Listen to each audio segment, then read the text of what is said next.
Assalamualaikum warahmatullahi wabarakatuh. Selamat pagi para calon konselor. Perkenalkan, saya Muhammad Fathul Muslim, mahasiswa dari Universitas Islam Negeri Raden Intan Lampung, program studi bimbingan dan konseling Islam, Fakultas Dakwah dan Ilmu Komunikasi. Baik teman-teman, di sini saya mendapat tugas dari dosen mata kuliah Mikro Konseling 2 untuk membuat sebuah video mengenai layanan dari bimbingan dan konseling.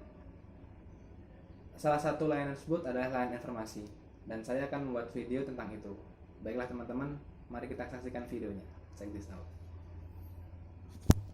Assalamualaikum warahmatullahi wabarakatuh. Alhamdulillahilladzi arsala rasulahu bil huda wa dinil haq liyudhhirahu 'ala dini kulli wa kafa billahi syahida. Asyhadu an la ilaha illallah wa la syarikalah wa asyhadu anna Muhammadan abduhu wa rasuluhu la nabiyya rasul ba'da. Alhamdulillahirabbil alamin. Puji syukur kepada Allah Subhanahu wa taala, di mana Allah masih melimpahkan kita berbagai macam kenikmatan, terutama nikmat sehat, sehingga kita dapat berkumpul pada sebuah agenda yang sangat luar biasa ini. Alhamdulillahirrahmanirrahim. Kedua kalinya salam dan salam semoga tetap tercurah kepada junjungan kita Nabi Allah Muhammad Sallallahu Alaihi Wasallam. Semoga kelak kita diakui sebagai umat beliau dan diberikan syafaat di yaumil qiyamah nanti. Amin amin ya rabbal alamin. Baiklah, pertama-tama saya ingin mengucapkan terima kasih kepada pihak sekolah dan guru-guru yang telah mengundang saya dalam agenda yang sangat luar biasa ini. Saya mengucapkan terima kasih banyak. Kemudian saya ingin memperkenalkan diri. Saya Muhammad Fathul Muslim, mahasiswa program studi bimbingan dan konseling Islam semester 6 Fakultas Dakwah dan Ilmu Komunikasi Universitas Islam Negeri Raden Intan Lampung. Jadi maksud dan tujuan saya datang ke sini adalah pertama ingin silaturahmi, kemudian yang kedua saya akan memberikan layanan informasi. Nah, apa itu layanan informasi? Layanan informasi merupakan salah satu dari berbagai macam layanan dalam bimbingan dan konseling untuk membekali siswa ataupun peserta didik dengan pengetahuan tentang fakta dan data di bidang pendidikan, pekerjaan, maupun pengembangan pribadi sosial. Supaya apa? Supaya mereka bisa belajar tentang kehidupannya dan mampu mengatur serta merencanakan kehidupan mereka sendiri. Kemudian program bimbingan dan konseling ini apabila tidak disertai dengan layanan informasi, ini akan menghambat perkembangan dari siswa maupun peserta didik. Itulah mengapa ada 3 alasan utama kenapa layanan informasi sangat vital dalam keseluruhan program bimbingan dan konseling. Yang pertama, siswa membutuhkan informasi yang relevan sebagai masukan dalam mengambil keputusan. Kemudian yang kedua, pengetahuan yang tepat dan benar membantu siswa ataupun peserta didik untuk berpikir secara lebih rasional dan lebih logis lagi. Kemudian yang ketiga atau yang terakhir, informasi yang sesuai dengan daya tangkap akan menyadarkan siswa akan hal-hal yang tetap dan stabil serta hal-hal yang akan berubah dengan bertambahnya usia maupun pengalaman. Jadi itulah mengapa layanan informasi ini sangat vital ataupun sangat penting dalam program keseluruhan program bimbingan konseling. Kemudian ada beberapa tipe macam informasi yang sudah saya sebutkan tadi adalah pertama tentang pendidikan. Ini sifatnya seluruh tentang pendidikan, seperti misal tentang jenjang sekolah menengah maupun sekolah tinggi. Kemudian yang kedua itu ada informasi tentang pekerjaan atau jabatan. Jadi ini memuat segala informasi yang ada di dalam sebuah lembaga ataupun di sebuah institusi. Kemudian yang terakhir itu ada pengembangan diri maupun sosialnya. Ini kaitannya nanti dengan perkembangan diri seorang individu, baik itu fisik maupun psikologis dan lain sebagainya. Jadi seperti itu. Baiklah, tanpa berlama-lama lagi, kita akan menuju ke topik utama, ini tentang layanan informasi. Jadi di sini saya akan memberikan layanan informasi mengenai dunia kampus ya. Jadi ini kan karena memang pesertanya adalah kelas 12 ataupun kelas 3. Jadi saya sedikit memberikan informasi mengenai bagaimana tentang dunia perkampusan atau dunia perkuliahan sendiri.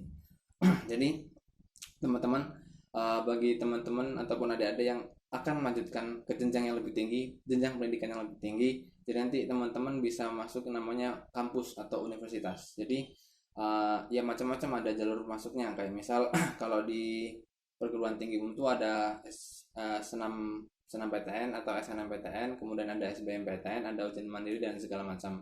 Nah kalau di PTKIN sendiri itu ada SPAN PTKIN, kemudian ada UM PTKIN, dan juga ada beberapa jalur mandiri yang memang itu tergantung sama pihak kampusnya sendiri.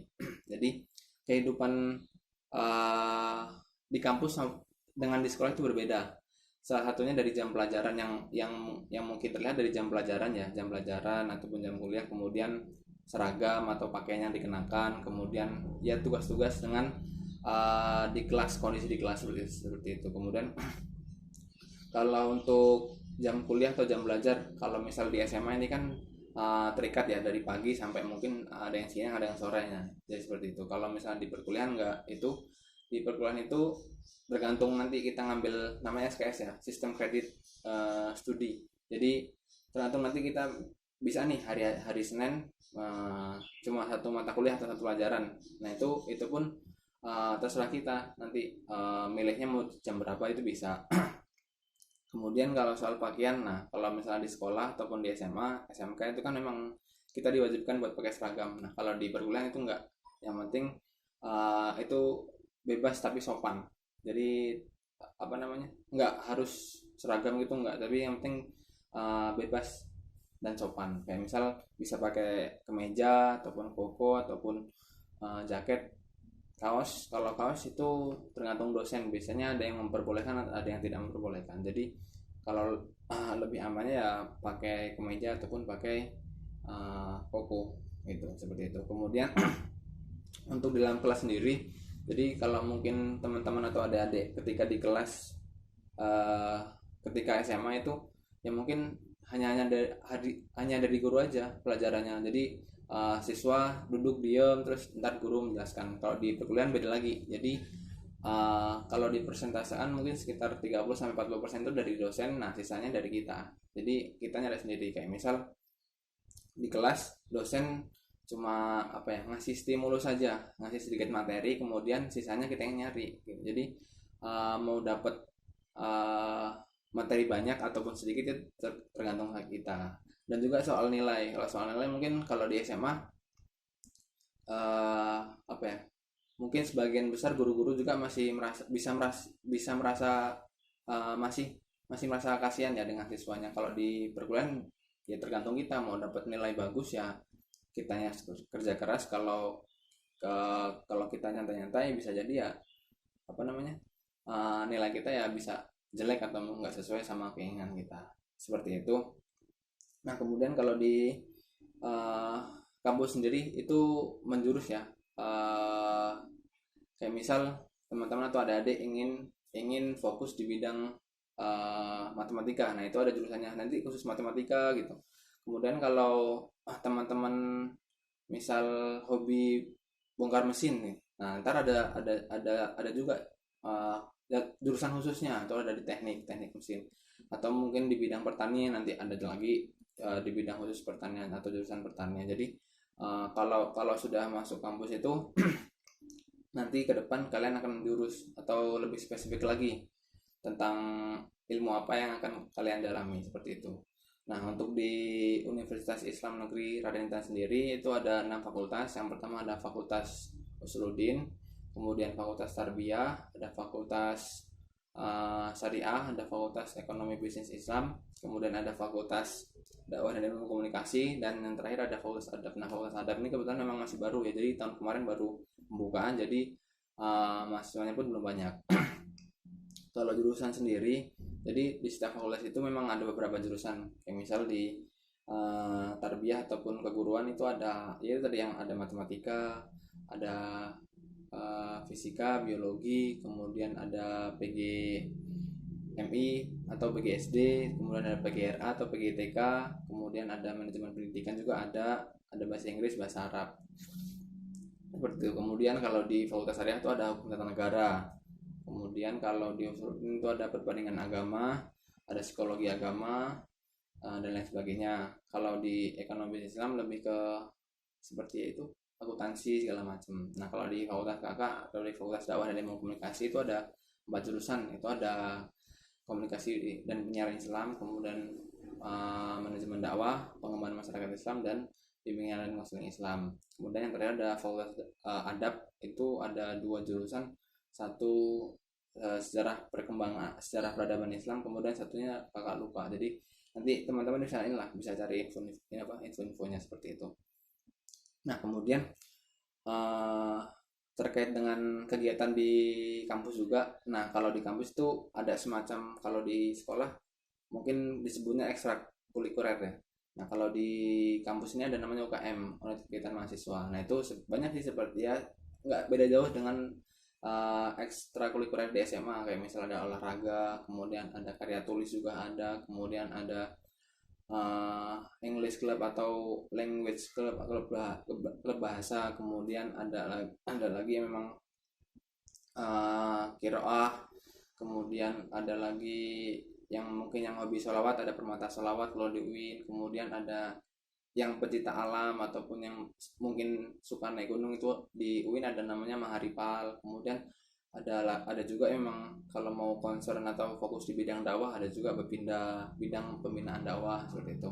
Jadi secara kegiatan kalau di kampus itu memang lebih luas, lebih banyak, dan dan bisa aja teman-teman dengan mengikuti kegiatan atau unit kegiatan mahasiswa tersebut, kalian bisa menyalurkan atau apa ya, bereksplorasi tentang minat ataupun bakat yang teman-teman punya gitu, seperti itu. Kemudian untuk karena memang kalau di UIN ini kan memang di bawah Kementerian Agama ya, dan memang fokus di bidang agama, jadi banyak mata pelajaran atau mata kuliah yang memang berkaitan dengan agama.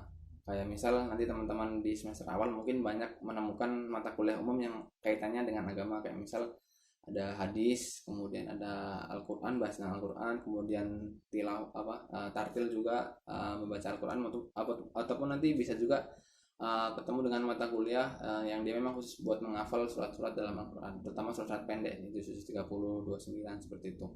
Seperti itu. Nah, mungkin itu yang dapat saya sampaikan ya teman-teman, sedikit gambaran bagaimana perkuliahan ataupun sistem perkuliahan nanti ketika di kampus. Nah ini supaya menjadi pandangan buat teman-teman ataupun adik-adik bagaimana nantinya ketika memang teman-teman atau adik-adik memasuki dunia kampus seperti itu.